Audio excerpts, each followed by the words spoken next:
अस्सलाम वालेकुम, welcome to our channel corporate system Faisalabad.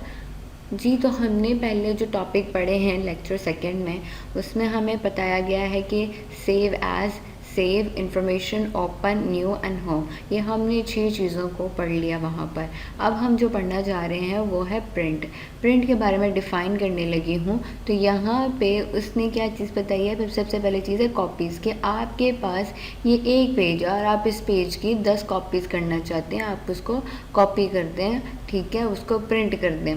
तो आप यहाँ पे 10 लिखोगे कि आपको कॉपीज़ कितने चाहिए। हम कहेंगे हमें 10 कॉपी चाहिए, तो यहाँ पे 10 लिख दिया जाएगा।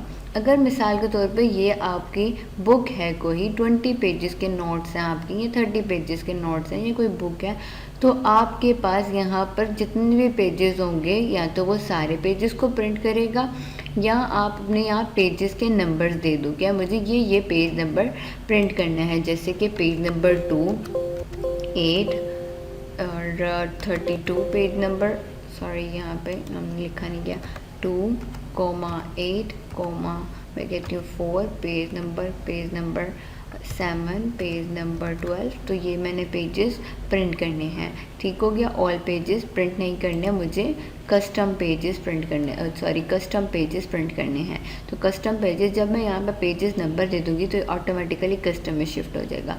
और अगर मैं कहती हूँ कि सारे के सारे पेज प्रिंट करने, तो ये यहाँ पर पेज कर देगा, सारे के सारे पेजेस प्रिंट कर देगा। और दूसरी चीज़ आ जाती है कि पेज वन साइड, मुझे पेज की सिर्फ यही साइड चाहिए या पीछे वाली साइड भी चाहिए है।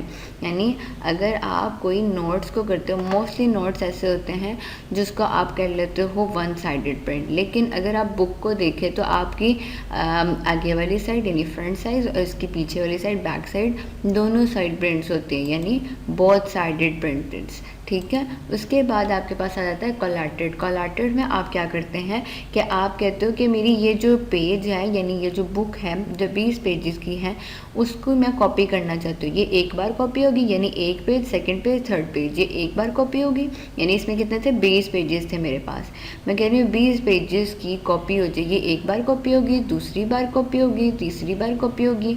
मुझे चाहिए 10, तो मैं यहाँ पे तीसरी बार, चौथी बार, पाँचवीं बार, इस तरह करते करते करते करते यहाँ पर 10 बार अपनी कॉपीज़ निकाल लूँगी। उसके बाद आ जाता है यह है कोलैटेड। अनकोलैटेड में क्या होता है कि आपका जो पहला पेज होता है कॉपी का, बुक का, नोट का, वो सिर्फ उसको 10 बार कॉपी करेगा, फिर दूसरे पेज को 10 बार कॉपी करेगा, तीसरी पेज को 10 बार कॉपी करेगा। तो क्या होता है इसका फ़र्क, और इसका फ़र्क ये है कि यह आपके एक ही टाइम पे सारी बुक को एक बार बना देता है और आपको सिर्फ उसको स्टैपल करना होता है, ठीक है। और ये वाला क्या होता है कि आप एक पेज अलग बना रहे हो, दूसरा पेज अलग, फिर आपको खुद पहले मर्ज करना पड़ेगा सारे पेजेस को और फिर बाद में करना पड़ेगा उसको स्टैपल। तो इससे अच्छा है कि आप कोलैटेड कर लो, आपको पास एक एक बार ही सारी कॉपी बन जाएगी, आपको करने की ज़रूरत नहीं पड़ेगी। उसके बाद आता है ओरिएंटेशन। तो ओरिएंटेशन में हमारे पास क्या जाता है, पोर्ट्रेट और लैंडस्केप का फ़र्क हमेशा ये चीज़ याद रखिएगा। जो चीज़ लंबी होती है, जितनी वो लंबाई होगी, अगर चीज़ लंबी है तो वहाँ से याद रखनी है कि वो पोर्ट्रेट है, ये लंबा है, यहाँ से याद रखें कि ये चीज़ लंबी है तो इट्स मीन कि ये पोर्ट्रेट है। अगर ये चीज़ छोटी है तो ये लैंडस्केप में नहीं है। ये चीज़ होती है ना, ये चौड़ाई, इसको कहते हैं चौड़ाई यानी वर्थ। हमारे पास जो चीज़ लंबी होगी वो पोर्ट्रेट होगी, और जो चीज़ चौड़ी लंबी होगी, चौड़ाई में लंबी होगी, वो लैंडस्केप होगी। समझ आ गई बात की। उसके बाद हम कहते हैं कि हमें कौन सा चाहिए, लेटर साइज़ चाहिए। अपने साइजेस हम सेलेक्ट कर लेते हैं। मैंने वापस पोर्ट्रेट पे आ गई हूँ।